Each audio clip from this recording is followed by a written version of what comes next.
Assalamualaikum warahmatullahi wabarakatuh. Perkenalkan, nama saya Irfan Septiawan, mahasiswa Stisipol Raja Haji Fisabilillah, semester 8, Prodi Ilmu Pemerintahan.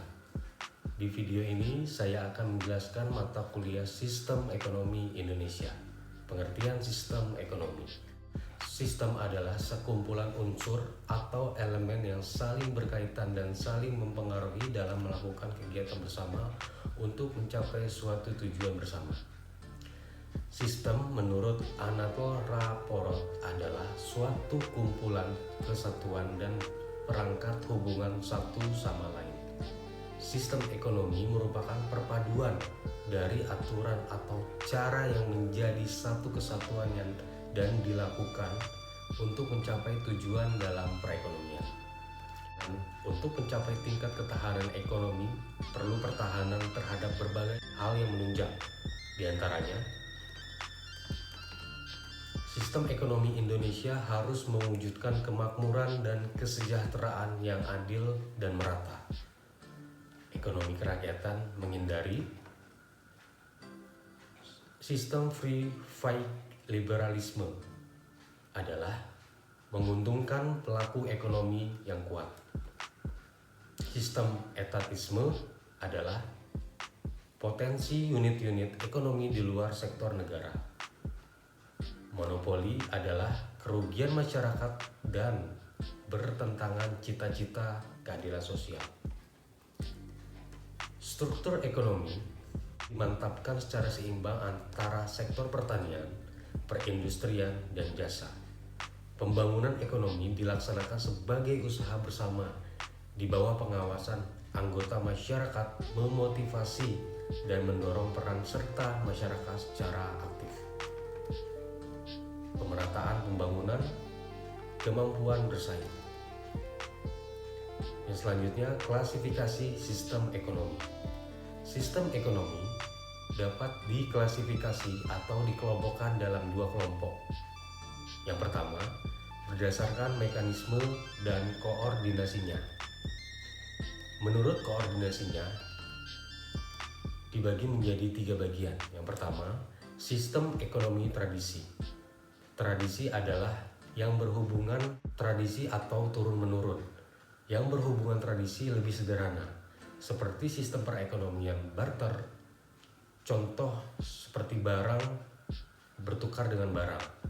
Terjadi pertukaran barang satu dengan barang yang lainnya sesuai dengan kebutuhannya. Dan yang kedua, sistem komando. Sistem komando ini mekanismenya melalui aturan, kebijakan. Semua yang diatur oleh sistem ini diatur oleh pemerintah dari pusat atas lalu dipusatkan lagi ke pusat yang bawah. Contohnya, semua peraturan-peraturan ini harus dilakukan dan harus dilakukan dan harus dikerjakan. Dan yang ketiga, sistem ekonomi pasar. Sistem ekonomi pasar ini berdasarkan tawar-menawar. Ketika produksi banyak, maka harga biasanya lebih rendah. Dan apabila semakin tinggi, semakin mahal pula. Dan yang kedua, berdasarkan ideologinya. Berdasarkan ideologinya dibagi menjadi 4 kelompok. Dan yang pertama, sistem ekonomi kapitalis. Negara-negara yang menganut liberalis atau bebas menggunakan ekonomi pasar. Adapun ciri-ciri ekonomi kapitalis sebagai berikut. Motif yang menggerakkan perekonomian mencari keuntungan. Pengakuan yang luas atas hak-hak pribadinya. Perekonomian yang diatur oleh mekanisme pasar. Dan yang kedua, sistem ekonomi sosialis atau komunis yang menggunakan sistem ekonomi yang mekanismenya menggunakan komando. Contohnya, menurut sosialis, kemakmuran akan tercapai dengan berdasarkan pada kemakmuran bersama melalui konsep kepemilikan sosial. Sosialisme sebagai gerakan ekonomi yang muncul sebagai perlawanan terhadap ketidakadilan yang timbul dari kapitalisme. Dalam masyarakat sosialis, hal yang paling menonjol adalah kolektivitisme atau rasa kebersamaan. Dan yang ketiga, sistem ekonomi Islam. Pada sistem ekonomi Islam ini, sistem ekonominya berdasarkan ideologi dan ajaran-ajaran syariat Islam. Sistem ekonomi ini memiliki cita-cita dan bertujuan mensejahterakan umat. Dengan sumber ekonomi yang dialokasikan sedemikian rupa, sehingga dengan peraturan kembali keadaannya. Berikut ciri-ciri sistem ekonomi Islam, diantaranya ekonomi syariah. Berbeda halnya seperti sistem ekonomi kapitalis, di mana kepemilikan berada pada individu yang mutlak. Adapun sistem ekonomi yang mengedepankan kepemilikan yang terpusat diatur oleh negara. Yang selanjutnya, hak kepemilikan.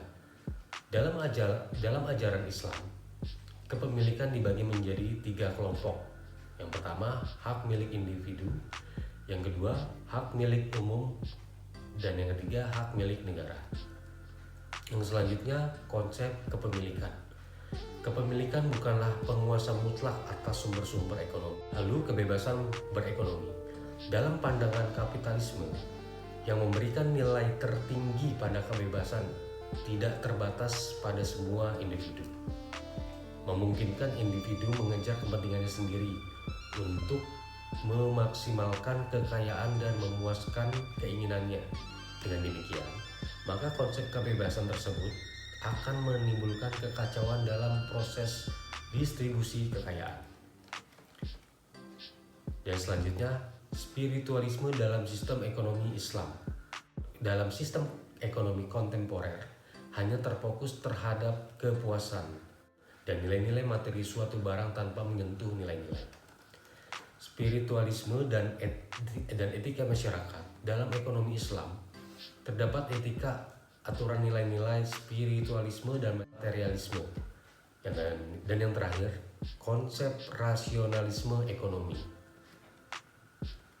Setiap analis ekonomi selalu diasumsikan mengenai perilaku para pelakunya. Secara umum, diasumsikan bahwa dalam pengambilan keputusan ekonomi, perilaku ekonomi selalu berpikir dan bertindak secara rasional untuk memaksimalkan keuntungannya.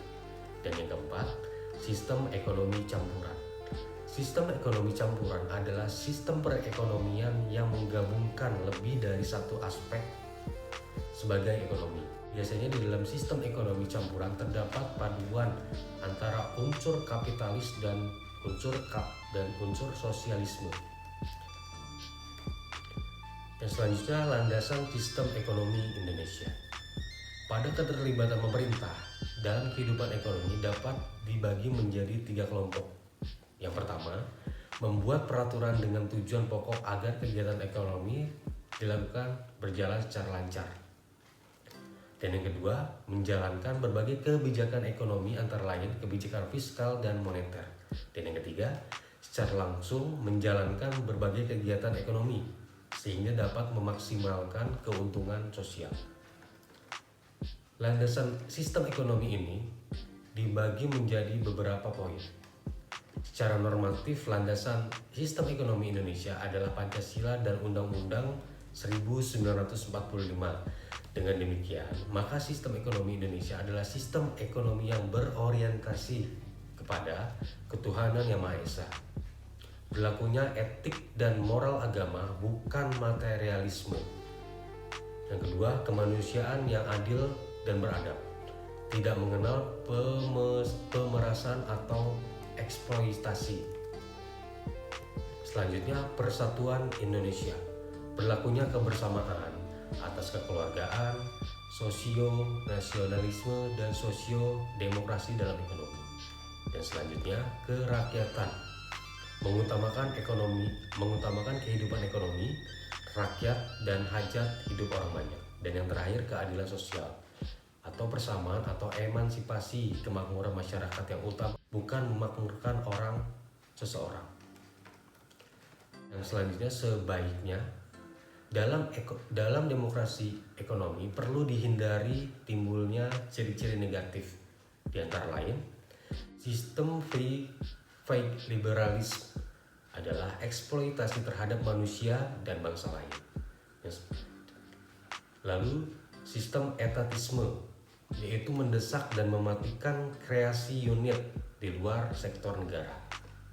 Lalu pemusatan kekuatan ekonomi atau memonopoli kelompok tertentu. Lalu sistem ekonomi Pancasila. Sistem ekonomi Pancasila memiliki ciri-ciri sebagai berikut. Perekonomian digerakkan oleh rangsangan ekonomis, sosial, dan moral. Adanya kehendak yang kuat dari seluruh masyarakat ke arah kemerataan sosial. Lalu nasionalisme menjiwai setiap kebijakan ekonomi. Kebijakan ekonomi memiliki unsur-unsur. Yang pertama, kebijakan harta dan upah. Contohnya melindungi konsumen ditetapkan harga maksimum. Dan yang kedua, kebijakan produksi. Untuk mengatasi ketidakkeseimbangan antara permintaan dan penawaran, maka pemerintah dapat melakukan tindakan-tindakan langsung mempengaruhi produksi. Yang ketiga, kebijakan perdagangan. Dikenal sebagai kebijakan proteksi yang terdiri dari tindakan-tindakan yang bertujuan untuk membatasi impor dan mengajukan ekspor guna melindungi industri dari persaingan dengan industri di luar negeri. Yang keempat, kebijakan sosial bertujuan untuk mengurangi ketegangan-ketegangan yang disebabkan tidak meratanya pembagian pendapatan di antara golongan penduduk, serta muncul dari kecemburuan sosial. Yang kelima, kebijakan kesempatan kerja. Jika lowongan pekerjaan tidak menampung semua angkatan kerja baru, maka sebagian angkatan kerja baru akan menjadi pengangguran. Yang keenam, kebijakan moneter bertujuan untuk menjaga stabilitas nilai mata uang negara yang bersangkutan. Yang ketujuh, kebijakan keuangan negara dan fiskal. Dan yang ke-8, kebijakan industrialisasi, tindakan pemerintah untuk memberikan arah kepada industri yang sudah ada dan didirikan. Yang selanjutnya, pertumbuhan ekonomi. Pertumbuhan ekonomi adalah suatu proses yang menyebabkan pendapatan per kapita penduduk suatu masyarakat meningkat dalam jangka waktu yang panjang. Yang selanjutnya, globalisasi ekonomi. Globalisasi perekonomian merupakan suatu proses kegiatan ekonomi dan perdagangan di mana negara-negara di seluruh dunia menjadi satu kekuatan pasar yang semakin terintegrasi dengan tanpa rintangan batas teritorial negara. Globalisasi ekonomi antara lain terjadi dalam bentuk-bentuk globalisasi produksi, globalisasi pembiayaan, globalisasi tenaga kerja, globalisasi jaringan informasi, dan globalisasi perdagangan. Adapun dampak globalisasi ekonomi, dampak positifnya yaitu dari aspek kreativitas dan daya asing. Dengan semakin terbukanya pasar untuk produk-produk ekspor, maka diharapkan timbulnya kreativitas dan peningkatan kualitas. Lalu dari aspek peningkatannya kegiatan pariwisata, sehingga membuka lapangan pekerjaan di bidang pariwisata sekaligus menjadi ajang promosi produk Indonesia. Dampak positif, ada pula dampak negatif. Dampak negatifnya diantara lain kondisi di mana kapabilitas atau daya saing yang rendah dan ketidakmampuan Indonesia mengelola persaingan, dan membanjirkan produk-produk negeri asing seperti Cina yang akhirnya mematikan produksi dalam negeri. Warga negara Indonesia hanya akan menjadi tenaga kasar bergaji murah, sedangkan pekerjaan yang membutuhkan skill akan dikuasai ekspatriat asing. Yang selanjutnya, Badan Usaha Milik Negara atau BUMN. Menurut Undang-Undang Nomor 19 Tahun 2003 tentang BUMN adalah badan usaha yang seluruh atau sebagian besar modalnya dimiliki oleh negara melalui penyertaan langsung yang berasal dari kekayaan negara yang dipisahkan. Berikut ciri-ciri BUMN. Yang pertama, penguasaan badan usaha yang dimiliki oleh pemerintah. Yang kedua, kekuasaannya penuh dalam menjalankan kegiatan usaha berada di tangan pemerintah. Dan yang ketiga, pinjaman kepada bank dan lembaga keuangan bukan bank. Adapun jenis-jenis BUMN. Yang pertama, perusahaan perseroan atau persero. Perusahaan persero adalah BUMN yang membentuk perseroan terbatas atau yang modal atau sahamnya paling sedikit 51% yang dimiliki oleh pemerintah, yang tujuannya adalah mengejar keuntungan. Maksud dan tujuan mendirikan persero ini ialah untuk menyediakan barang dan atau jasa yang bermutu tinggi dan berdaya saing untuk mengejar keuntungan untuk meningkatkan nilai perusahaan. Adapun ciri-ciri persero adalah pendiri persero diusulkan oleh menteri kepada presiden. Pelaksanaan pendiri dilakukan oleh menteri dengan memperhatikan perundang-undangan. Lalu statusnya berupaya perseroan terbatas yang diatur berdasarkan undang-undang, modalnya berbentuk saham. Di Indonesia sendiri yang sudah menjadi persero adalah PT Pembangunan Perumahan, PT Bank BNI, PT Kimia Farma, PT Indofarma, PT Tambang Timah, serta PT Indosat. Dan selanjutnya perusahaan jawatan atau yang disingkat Perjan. Sebagai salah satu bentuk BUMN memiliki modal yang berasal dari negara. Adapun ciri-ciri perusahaan jawatan antara lain memberikan pelayanan kepada masyarakat, merupakan bagian dari suatu departemen wilayah, status karyawannya adalah pegawai negeri. Sebagai contoh perusahaan jawatan atau Perjan Rumah Sakit Cipto Mangunkusumo, Perjan Rumah Sakit Harapan Kita Bersama, dan Perjan Rumah Sakit Musen, Perjan Dr. H. Wahidin, Perjan. Perusahaan jawatan kereta api bernaung di bawah Departemen Perhubungan sejak tahun 1991.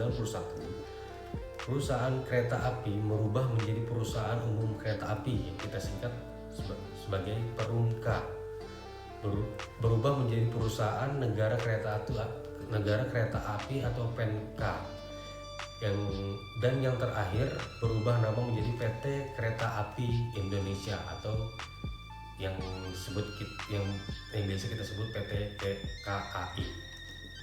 Yang ketiga, perusahaan umum atau yang sering kita sebut Perum adalah suatu perusahaan negara yang bertujuan untuk melayani kepentingan umum sekaligus mencari keuntungan. Adapun ciri-ciri perusahaan umum: melayani kepentingan masyarakat umum, dipimpin oleh seorang direksi atau direktur, mempunyai kekayaan sendiri dan bergerak di perusahaan swasta. Artinya perusahaan Perum ini bebas mempunyai kontrak kerja dengan semua pihak. Adapun contoh dari perusahaan Perum: perusahaan perdagangan, Perum Jasa Tirta, Perum Damri, Perum Antara, Perum Peruri, dan Perum Perumnas. Dan yang keempat, badan usaha milik daerah atau yang sering kita sebut BUMD. BUMD menurut Undang-Undang Nomor 23 Tahun 2014 tentang pemerintahan daerah adalah badan usaha yang seluruh atau sebagian besar modalnya dimiliki oleh daerah. Adapun ciri-ciri BUMD: yang pertama, pemerintah memegang hak atas segala kekayaan dari usaha. Yang kedua, pemerintah berkedudukan sebagai pemegang saham dalam permodalan perusahaan. Dan yang ketiga, pemerintah memiliki wewenang dan kekuasaan dalam menetapkan kebijakan perusahaan. Adapun tujuan pendirian BUMD: yang pertama, memberikan sumbangsi pada perekonomian nasional dan penerimaan kas negara. Yang kedua, mengejar dan mencari keuntungan. Lalu, memberikan bantuan dan perlindungan pada usaha kecil dan lemah. Dan yang kelima, koperasi. Prinsip koperasi terbaru yang dikembangkan internasional kooperatif Alliance atau Federasi Koperasi Non-Pemerintah Internasional adalah keanggotaan yang bersifat terbuka dan sukarela, pengelolaan yang demokratis, partisipasi anggota dalam ekonomi. Di Indonesia sendiri telah dibuat Undang-Undang Nomor 25 Tahun 1992 tentang perkoperasian. Prinsip menurut Undang-Undang Nomor 25 antara lain keanggotaan yang bersifat sukarela dan terbuka, pengelolaan dilakukan secara demokrasi, lalu pembagian SHU dilakukan secara adil sesuai dengan jasa usaha masing-masing anggota. Jenis koperasi menurut fungsinya. Koperasi pembelian adalah koperasi yang menyelenggarakan fungsi pembelian atau pengadaan barang dan jasa. Lalu koperasi penjualan adalah koperasi yang menyelenggarakan fungsi distribusi barang atau jasa. Dan yang terakhir, koperasi produksi adalah koperasi yang menghasilkan barang dan jasa di mana anggotanya sebagai pegawai atau karyawan koperasi. Jenis koperasi menurut status keanggotaannya. Koperasi produsen adalah koperasi yang anggotanya para produsen barang atau jasa dan memiliki rumah tangga usaha. Lalu koperasi konsumen adalah koperasi yang anggotanya para konsumen akhir atau pemakaian barang atau jasa yang ditawarkan oleh pemasok di pasar. Lalu sejarah koperasi di Indonesia. Koperasi di Indonesia menurut Undang-Undang tahun 1992 didefinisikan sebagai badan usaha yang beranggotakan orang atau badan hukum koperasi dengan melandaskan kegiatan yang berdasarkan prinsip-prinsip koperasi sekaligus sebagai gerakan ekonomi rakyat yang berdasarkan atas asas kekeluargaan. Dan pada tahun 1896, seorang pamung-praja ratih yang bernama R. Arya Wirya Atmaja di Purwokerto mendirikan sebuah bank untuk para pegawai negeri atau priyayi. Dan kemudian pada tahun 1929 berdiri Partai Nasional Indonesia yang memperjuangkan penyebarluasan sebagai koperasi dan lain sebagainya. Unsur dan peran koperasi Indonesia. Menurut Undang-Undang Nomor 25 Tahun 1992 Pasal 4 dijelaskan bahwa koperasi memiliki fungsi dan peran di antara lain mengembangkan potensi, berupaya mempertinggi kualitas, memperkokoh perekonomian rakyat, mengembangkan perekonomian nasional, serta mengembangkan kreativitas dan jiwa berorganisasi bagi pelajar bangsa. Koperasi sendiri memiliki arti lambang. Yang pertama, perisai. Perisai ini upaya keras yang ditempuh secara terus-menerus. Dan yang kedua, rantai. Rantai ini ikatan kekeluargaan, persatuan, dan persahabatan yang kokoh. Dan yang ketiga, partai. Dan yang ketiga, kapas dan padi. Koperasi secara khusus dan rakyat secara umum yang diusahakan oleh koperasi. Dan yang keempat, timbangan. Keadilan sosial sebagai salah satu dasar koperasi biasanya menjadi simbol hukum. Semua anggota koperasi harus adil dan seimbang antara rantai dan padi dan kapas, antara kewajiban dan hak. Yang kelima, bintang. Dalam perisai yang dimaksud adalah Pancasila, merupakan landasan ideal koperasi. Yang keenam, pohon beringin atau simbol kehidupan. Sebagaimana pohon dalam gugunungan wayangan yang dirancang oleh Sunan Kalijaga. Dan yang ketujuh, koperasi Indonesia. Koperasi yang dimaksud adalah koperasi rakyat Indonesia, bukan koperasi negara lain. Tata kelola dan tata kuasa berkoperasi di luar negeri yang juga baik. Namun sebagai bangsa Indonesia harus punya nilai-nilai tersendiri. Dan yang terakhir, warna merah putih. Warna merah putih ini menjadi background logo atau menggambarkan sifat nasional Indonesia. Yang selanjutnya, sejarah ekonomi kreatif. Seni dan budaya manusia telah tumbuh sejak awal peradaban dan berkembang pesat dalam peran pentingnya di berbagai tolak peradaban manusia di masa lalu. Namun, pembagian ekonomi kreatif diulas dari zaman modern, yaitu pada era pencerahan sebagai asal mula pemikiran dunia modern.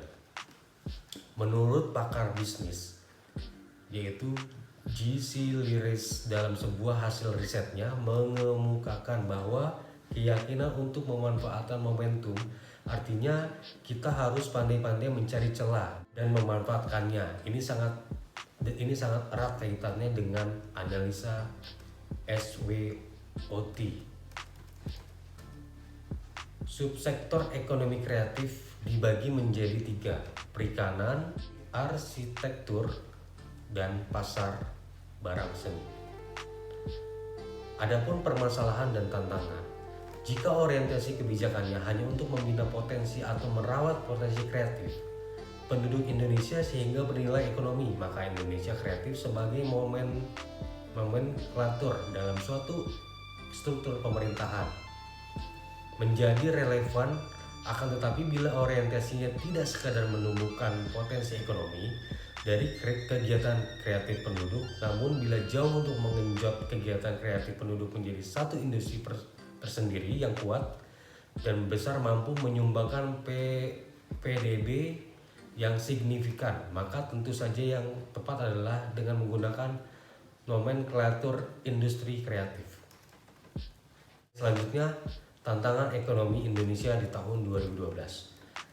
Ada beberapa tantangan yang dihadapi Indonesia pada tahun 2012, yaitu ketidakpastian kasus COVID-19, kemudian kasus inflasi global di sejumlah negara. Normalisasi kebijakan moneter pada tahun 2023, diperkirakan pertumbuhan ekonomi lebih rendah dibandingkan 2022. Berikut tantangan yang akan dihadapi oleh Indonesia. Kemudahan mendapatkan pinjol ilegal. Dengan maraknya pinjaman ilegal, digitalisasi menjadi tantangan dalam perekonomian 2022. Karena salah satu pendorong maraknya pinjaman online dilihat dari sisi positif. Pinjol atau pinjaman online jika dimanfaatkan untuk produktif dan sangat bermanfaat, maka akan berbahaya jika dipakai untuk konsumtif atau khususnya pinjaman ilegal. Keberadaan pinjaman online ini menjadi polemik karena literasi keuangan pada masyarakat Indonesia. Hal ini tentu berisiko membuat debitur pinjaman online untuk terjebak jeratan utang yang terlalu berat dan tidak mampu untuk membayar cicilannya. Baiklah, saya akhiri video ini. Semoga apa yang saya sampaikan ini dapat dipahami dan dapat bermanfaat. Wassalamualaikum warahmatullahi wabarakatuh.